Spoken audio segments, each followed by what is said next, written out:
பெருந்தலைவர் எனும் பேச்சுக்கே இடமில்லை, யாப்பிலும் அப்படி எதுவும் இல்லை என்பதாக அந்த செய்திக்கு தலைப்பிடப்பட்டிருப்பதை நாங்கள் காணலாம். உங்களுக்கு தெரியும், நேற்று முன்தினம் வவுனியாவில் இலங்கை தமிழரசு கட்சியினுடைய மத்திய குழு கூட்டம் இடம்பெற்றது. அதன் போது தமிழரசு கட்சியின் தலைமை பதவி மாற்றம் தொடர்பான வாக்கெடுப்பு கோரப்பட்டது.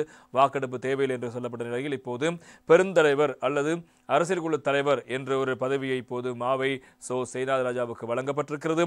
எனவே இந்த விடயத்துக்கு எதிர்ப்பு தெரிவித்து சிவமோகன் அங்கிருந்து வெளியேறி சென்றார். எனவே அவர் வெளியேறி வந்து அவர் சொன்ன விடயம், இங்கே பெருந்தலைவர் என்ற பதவியெல்லாம் கிடையாது, தலைவர் என்றால் தலைவர் தான்.